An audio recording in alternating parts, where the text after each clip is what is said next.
ओम नमो भगवते वासुदेवाय। आप सभी का हमारे YouTube चैनल पर हार्दिक स्वागत है। इस साल पौष मास के शुक्ल पक्ष की एकादशी कब है, आइए जाने तारीख, शुभ मुहूर्त, पूजा विधि और व्रत पारण का सही समय। पुत्रदा एकादशी साल में 2 बार पड़ती है, पहली पौष माह में और दूसरी सावन मास में आती है। दोनों ही संतान प्राप्ति के लिए काफी जरूरी एकादशी मानी जाती है।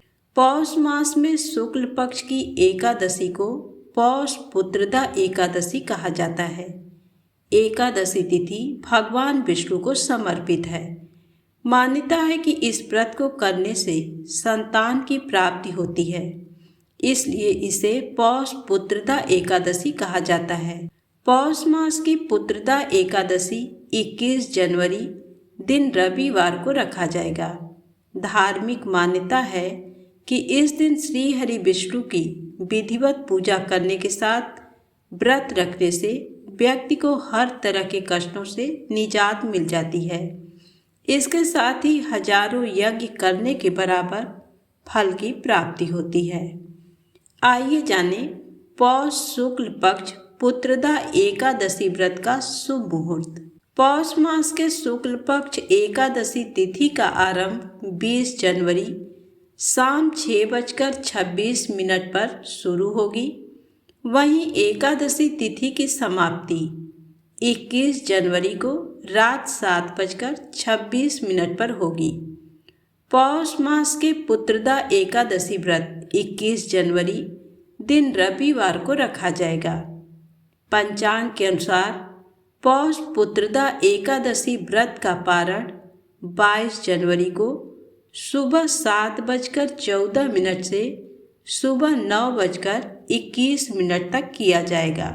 पौष मास के पुत्रदा एकादशी पर ब्रह्म योग बन रहा है। ये योग सुबह 7:26 से शाम 7:26 तक है। इस मुहूर्त में दान पुण्य करने का विशेष महत्व है। अब आइए जानें पौष पुत्रदा एकादशी पूजा विधि। एकादशी के दिन श्रद्धा पूर्वक भगवान विष्णु की पूजा करने का विधान है।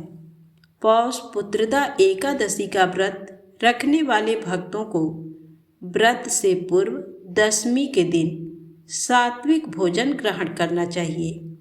एकादशी के दिन सुबह स्नान के बाद व्रत का संकल्प लेकर भगवान का ध्यान करें। फिर गंगा जल, तुलसी दल, तिल, फूल, पंचामृत से भगवान नारायण की पूजा करनी चाहिए। इसके बाद संध्या काल में दीपदान कर फलाहार कर सकते हैं। व्रत के अगले दिन द्वादशी तिथि में व्रत का पारण करना चाहिए। भगवान विष्णु की पूजा में पीले रंग का विशेष महत्व होता है। ऐसे में पुत्रदा एकादशी व्रत का पूरे फल पाने के लिए इस व्रत में पीले पुष्प, पीले चंदन, पीले वस्त्र और पीली मिठाई का विशेष प्रयोग करें।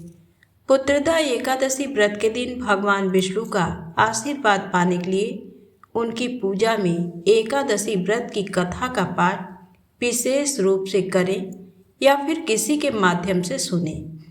इसके साथ विष्णु सहस्त्र नाम, नारायण कवच का पाठ भी करने पर श्री हरि की विशेष कृपा बरसती है।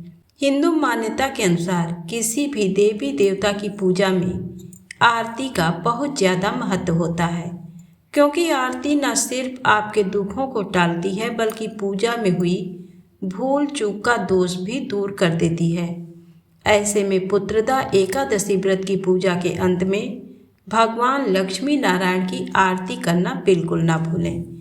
प्रत्येक माह में पड़ने वाली एकादशी की पूजा में भगवान श्री विष्णु के साथ माता लक्ष्मी की पूजा का भी बहुत ज़्यादा महत्व है। ऐसे में इस दिन श्री हरि के साथ धन की देवी लक्ष्मी जी की पूजा अवश्य करें। मान्यता है कि एकादशी के दिन यदि कोई व्यक्ति श्री सूक्त का पाठ करता है तो उसे जीवन में कभी भी धन धान्य की कमी नहीं होती है।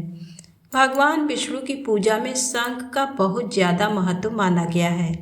ऐसे में एकादशी व्रत की पूजा करते समय दक्षिणावर्ती शंख में पवित्र जल भरकर भगवान विष्णु का जलाभिषेक करें।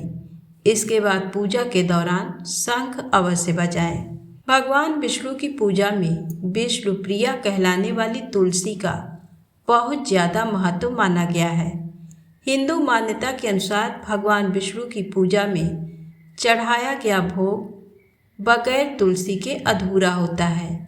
इसलिए एकादशी की पूजा में विशेष रूप से तुलसी दल जरूर चढ़ाएं। लेकिन ध्यान रहे कि एकादशी मंगलवार और रविवार के दिन तुलसी पत्र नहीं तोड़े जाते हैं, इसलिए इसे एक दिन पूर्व ही तोड़कर रख लें। तो प्रेम से बोलें श्री हरि विष्णु भगवान की जय हो।